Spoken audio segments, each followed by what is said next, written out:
Hi friends, welcome back to Bhoomika work Kannada blogs. ಎಲ್ಲರೂ ಹೇಗಿದ್ದೀರಾ? ಚೆನ್ನಾಗಿದ್ದೀರಾ ಅಂದ್ಕೊಳ್ತೀನಿ. ನಾನು ಕೂಡ ತುಂಬ ಚೆನ್ನಾಗಿದ್ದೀನಿ. ಇವತ್ತಿನ ಬ್ಲಾಗ್ ಸ್ಟಾರ್ಟ್ ಮಾಡೋಣ. Let's go. ಜೀವನದಲ್ಲಿ ಹ್ಯಾಪಿಯಾಗಿರ್ಬೇಕಂದ್ರೆ ಮೊದಲು ಈ ಪಾಠಗಳನ್ನ ಕಲೀಲೇಬೇಕು.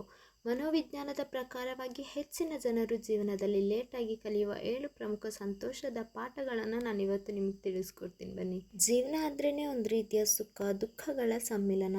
ಜೀವನವು ಆಗಾಗ ನಮಗೆ ಅನೇಕ ಪಾಠಗಳನ್ನು ಕಲಿಸ್ತಾನೆ ಇರುತ್ತೆ. ಕೆಲವೊಮ್ಮೆ ಅವು ಬೇಸರ ತರಿಸಿದರೆ, ಇನ್ನು ಕೆಲವೊಮ್ಮೆ ಅವು ನಮಗೆ ಉತ್ತಮ ಜೀವನ ಪಾಠವನ್ನು ಕಲಿಸುತ್ತೆ. ಆದರೆ ಕೆಲವು ಪಾಠಗಳು ಅತ್ಯಂತ ನಿರ್ಣಾಯಕವಾದವುಗಳಾಗಿರುತ್ತವೆ.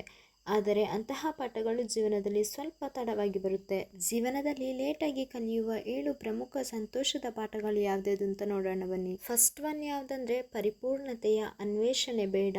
ನಮ್ಮಲ್ಲಿ ಅನೇಕರು ತಮ್ಮ ಜೀವನದ ಮಹತ್ವದ ಭಾಗವನ್ನು ಪರಿಪೂರ್ಣತೆ ಎಂಬ ಕಲ್ಪನೆಯಡಿ ಜೀವನ ನಡೆಸಲು ಸಮಯ ಕಳೆಯುತ್ತಾರೆ.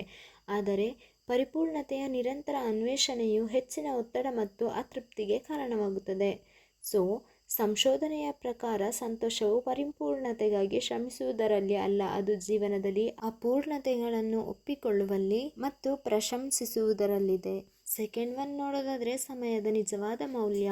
ನಮ್ಮ ಸಮಯವನ್ನು ಅರ್ಥಪೂರ್ಣ ಸಂಬಂಧಗಳು ಮತ್ತು ಅನುಭವಗಳಲ್ಲಿ ಹೂಡಿಕೆ ಮಾಡುವುದು ಸಂತೋಷದ ಕೀಲಿಗಳಲ್ಲಿ ಒಂದಾಗಿದೆ ಎಂದು ಮನೋವಿಜ್ಞಾನವು ನಮಗೆ ಹೇಳುತ್ತದೆ. ಇದು ಗುಣಮಟ್ಟದ ಬಗ್ಗೆ ಆಗಿದೆ ಹೊರತು ಎಷ್ಟು ಎಂಬುದರ ಕುರಿತು ಅಲ್ಲವೇ ಅಲ್ಲ. ಥರ್ಡ್ ಒನ್ ನೋಡೋದಾದರೆ, ಕೃತಜ್ಞತೆಯ ಶಕ್ತಿ. ಕೃತಜ್ಞತೆಯು ಅತ್ಯಂತ ಶಕ್ತಿಶಾಲಿಯಾದ ಒಂದು ಕೌಶಲ್ಯವಾಗಿದೆ.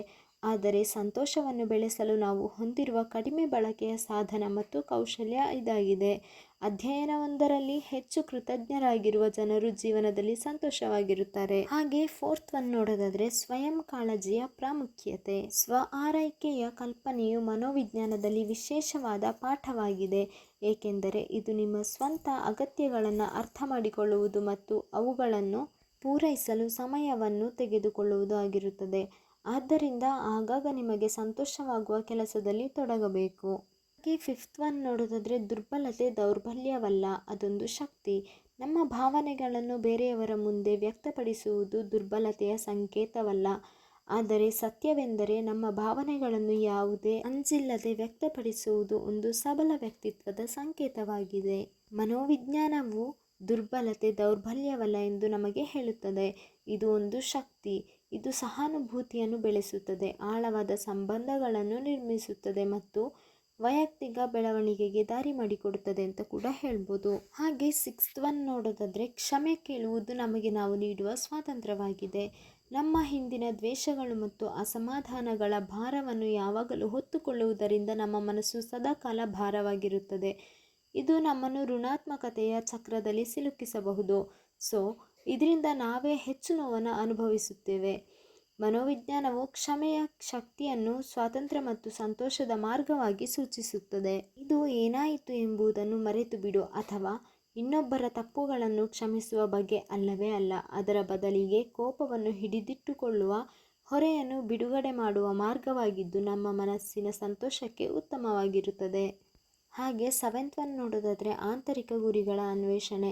ನಾವೆಲ್ಲ ಸಂಪತ್ತು, ಖ್ಯಾತಿ ಮತ್ತು ಸ್ಥಾನಮಾನದಂತಹ ಬಾಹ್ಯ ಗುರಿಗಳನ್ನು ಹೆಚ್ಚಾಗಿ ಬೆನ್ನಟ್ಟುತ್ತೇವೆ. ಅವು ನಮಗೆ ಸಂತೋಷವನ್ನು ತರುತ್ತವೆ ಎಂದು ಭಾವಿಸುತ್ತೇವೆ. ಆದರೆ ಮನೋವಿಜ್ಞಾನವು ನಿಜವಾದ ಸಂತೋಷವು ಆಂತರಿಕ ಗುರಿಗಳನ್ನು ಅನುಸರಿಸುವುದರಿಂದ ಬರುತ್ತದೆ ಎಂದು ಸೂಚಿಸುತ್ತದೆ. ಇಷ್ಟು ಜೀವನದ ಸಂತೋಷದ ಪಾಠಗಳನ್ನ ನಿಮಗೆ ತಿಳಿಸ್ಕೊಡ್ತಾ ಈ ಒಂದು ಮಿನಿ ಬ್ಲಾಗ್ನ ಇಲ್ಲಿಗೆ ಎಂಡ್ ಮಾಡ್ತಿದ್ದೀನಿ. ಈ ಬ್ಲಾಗ್ ಇಷ್ಟ ಆದರೆ ದಯವಿಟ್ಟು ಲೈಕ್ ಮಾಡಿ, ಶೇರ್ ಮಾಡಿ, ಸಬ್ಸ್ಕ್ರೈಬ್ ಮಾಡಿ, ಹಾಗೆ ಸಪೋರ್ಟ್ ಮಾಡೋದನ್ನ ಮರಿಬೇಡಿ. Thank you.